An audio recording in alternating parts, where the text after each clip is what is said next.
Welcome to Wildlife Wednesday here on Around Kansas. I'm Deb Goodrich. And I'm Michelle Martin. So Michelle, tell us about that lovely background you have behind you today. Well, Deb, this comes from my time as the director of the Little House on the Prairie Museum, south of Independence, Kansas.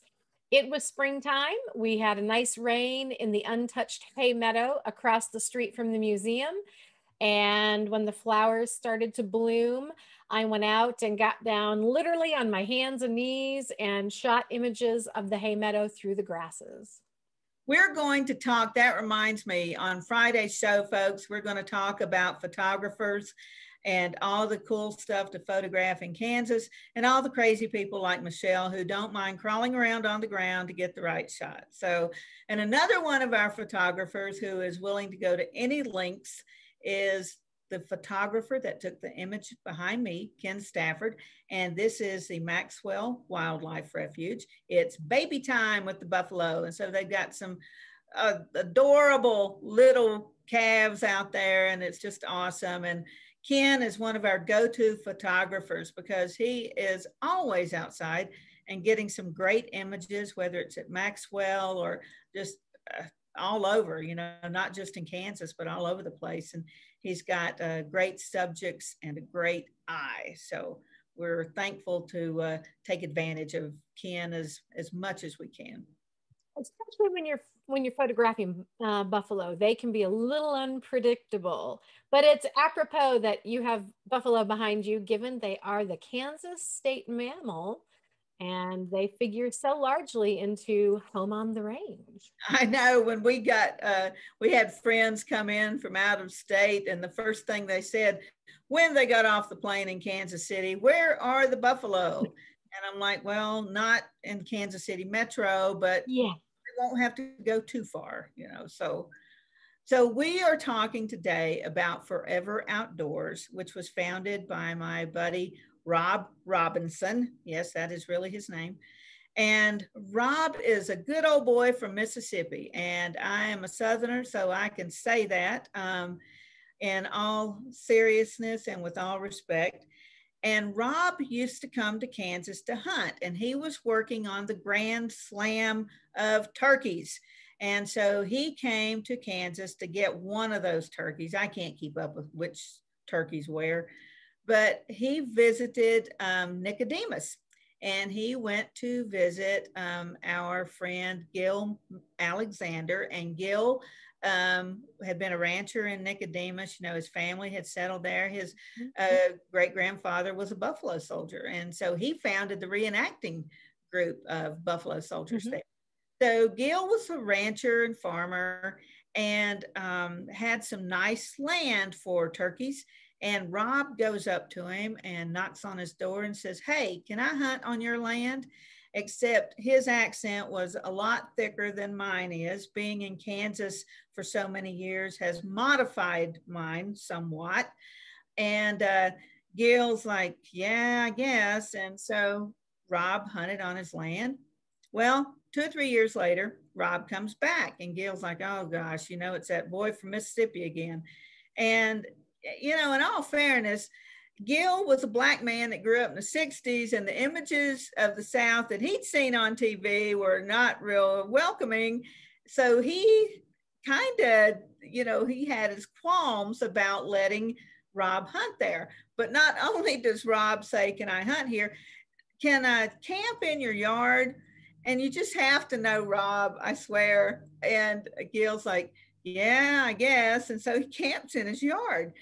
So, and Gil had told me all this, you know, Gil told me this story. And after a few days or a couple of weeks or some length of time, Gil says, you know, I got all these bedrooms. This is ridiculous. Why don't you just come and stay in the house? So Rob stayed in the house with him. And Gil at that time was going through dialysis. He had kidney disease and he was going through dialysis. And Rob comes in one day and said, you don't have to be on that waiting list for a kidney anymore because I'm giving you a kidney. And Gil just laughed at him. He said, no, God told me I'm giving you a kidney. So they went for the test and they matched, and he got Rob's kidney. and lived several more years because of that. Gil has since passed away, but he had several more years. So it was Gil's dream and Rob's dream, because they both love the outdoors so much, to help people get outside, and they love hunting and fishing and all those activities.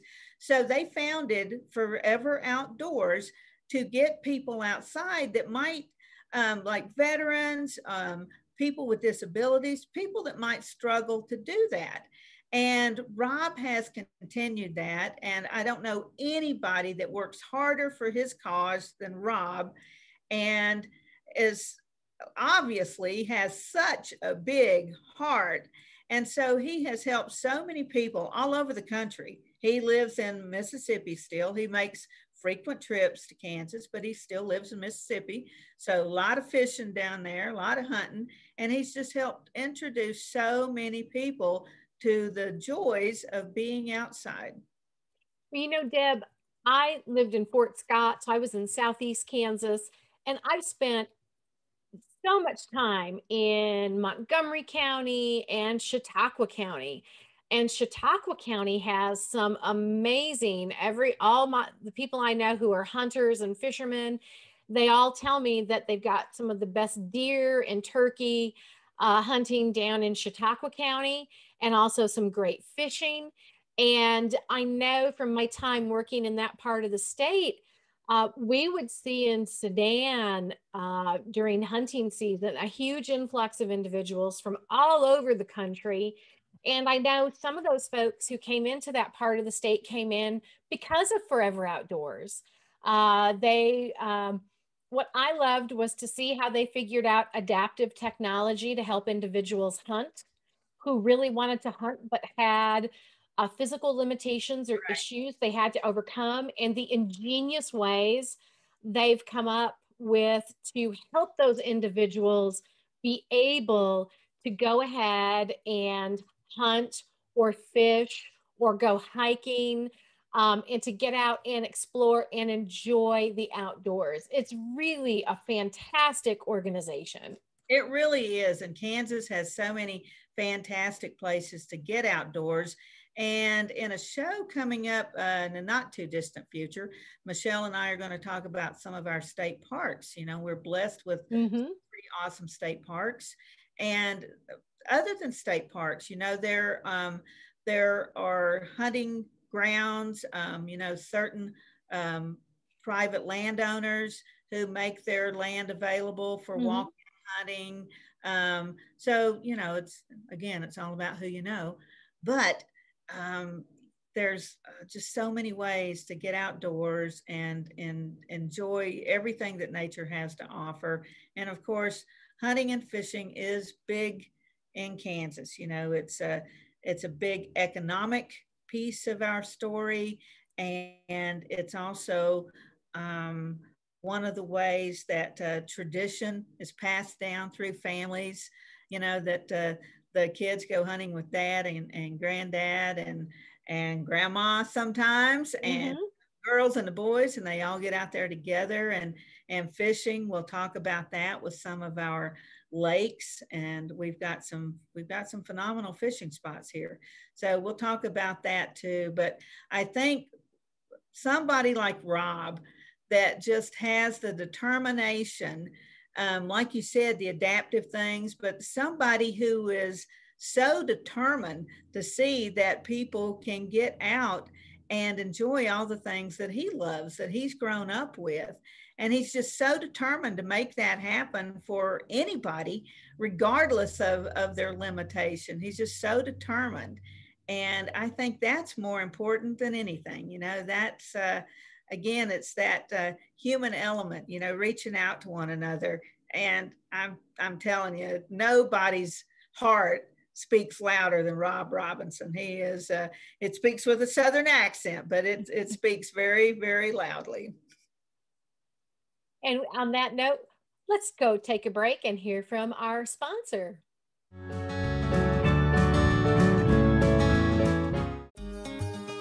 Welcome Welcome to the Western Kansas Wildlife Travel Center, right here in my hometown of Oakley, Kansas. We're the front door of Western Kansas, located on 3 main highways, I-70, US 83, and US 40. And all those roads lead to history, beautiful scenery, and adventure, no matter which direction you go. We now have an IHOP. That brand that you've trusted up and down the road in all your travels is staffed with local folks, real people, just like you and me, and we're waiting on you to join us. So for fun, adventure, fuel up, fuel your body, and let's have some fun.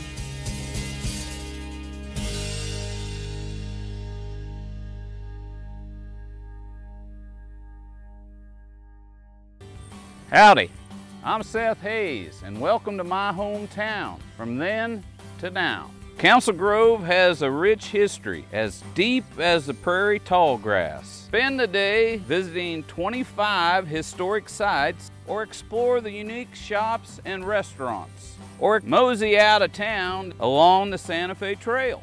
You all visit my hometown, Council Grove, in the heart of the Flint Hills.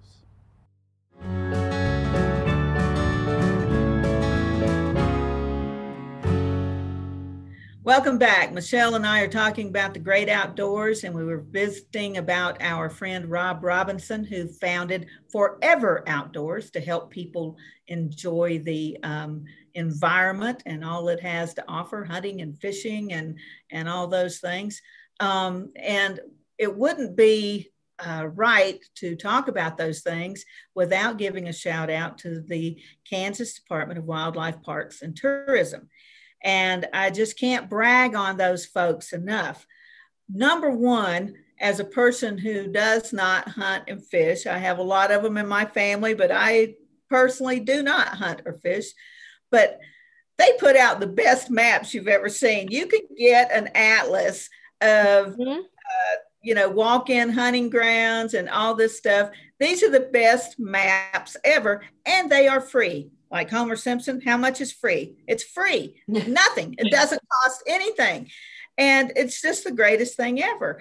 Their publications are phenomenal. So take advantage of them. They've got so many things you can use for kids, identifying birds and fish and animals and grasses and trees and bugs.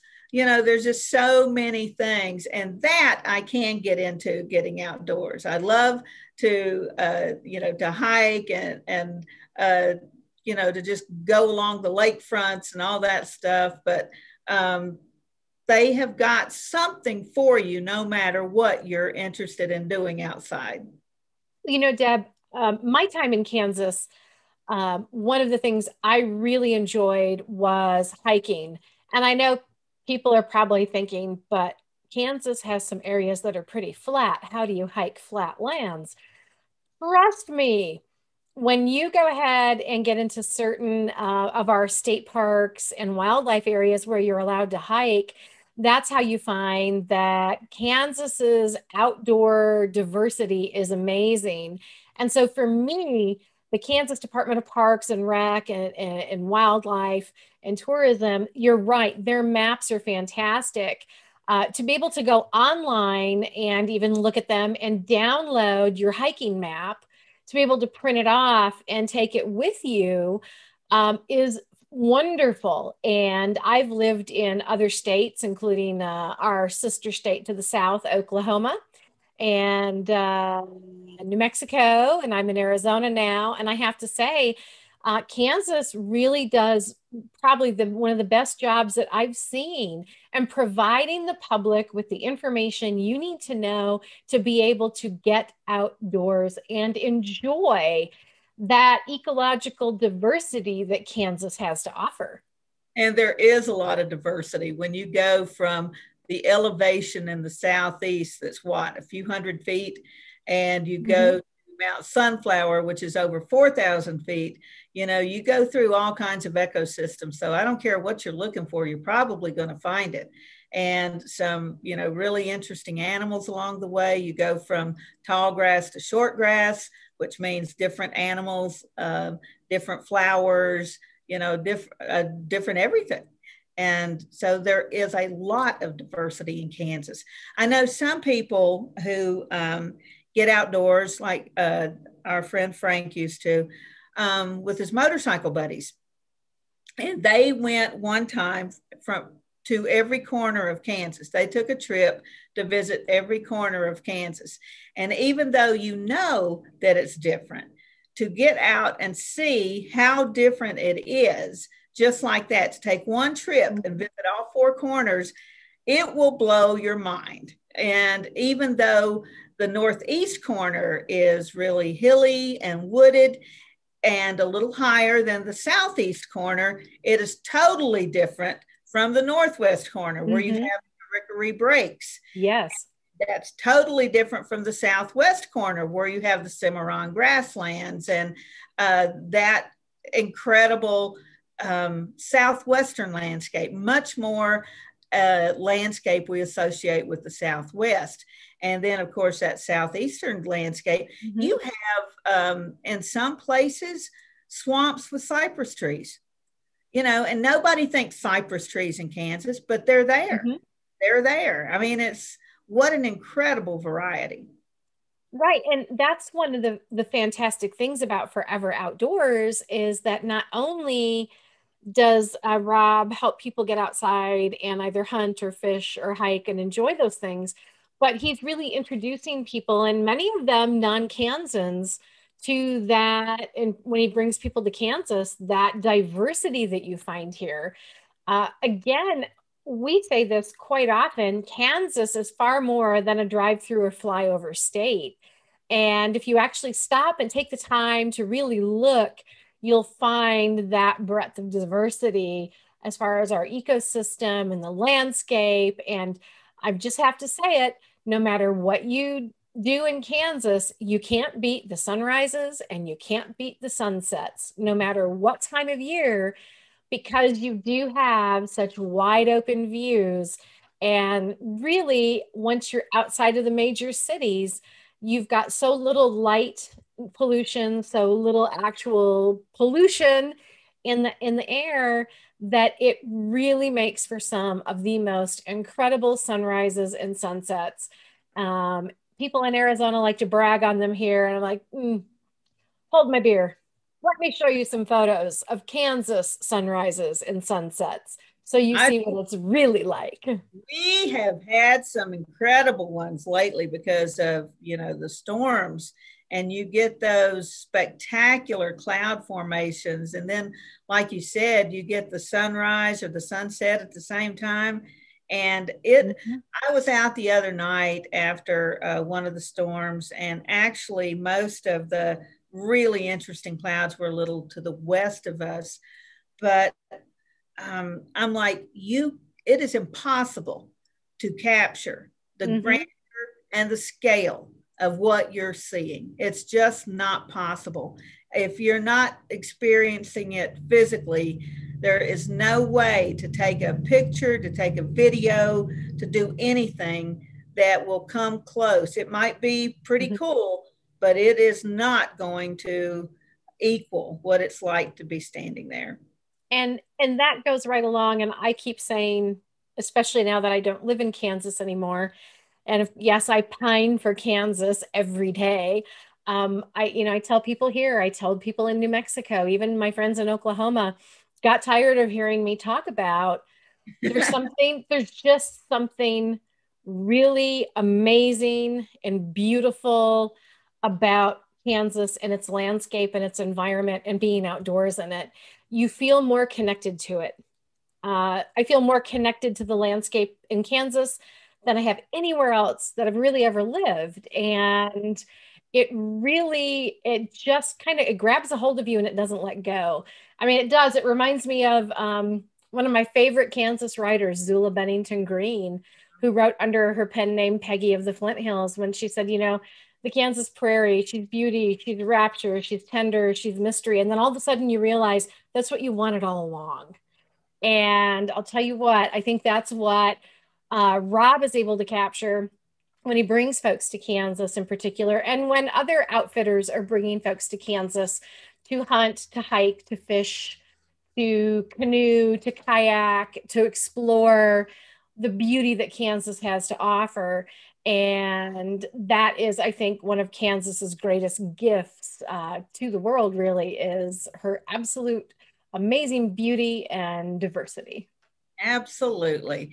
And we celebrate that all the time here on Around Kansas. So join us as we upload, air. What is the right word? I don't even know. We share. That's it. We share programs on Monday, Wednesday, and Friday, but you can watch them in the comfort of your home, anywhere, anytime, whatever your schedule will allow. You can watch us, and we really, really appreciate it. And with that, I think that's a good place to end. Again, look for Forever Outdoors on Facebook. Give Rob a shout and tell him that Deb and Michelle sent you. All right. Well, we hope you enjoyed today's look at Forever Outdoors and the great Kansas outdoors itself. So I'm Deb Goodrich. And I'm Michelle Martin. And we'll see you somewhere around Kansas. Bye.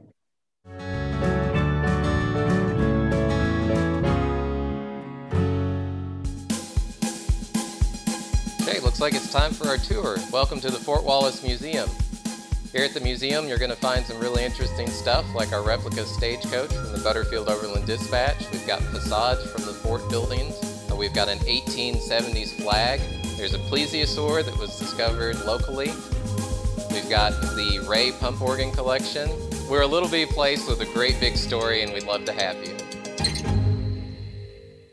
In 1821, a trade route was opened from Missouri in the United States across prairies and mountains to Mexico. In 2021, we will mark 200 years of epic conflicts and grand adventures, larger-than-life personalities, and sweeping landscapes. Join us on an historic journey. The Santa Fe Trail lives on. Find us on social media or santafetrail.org.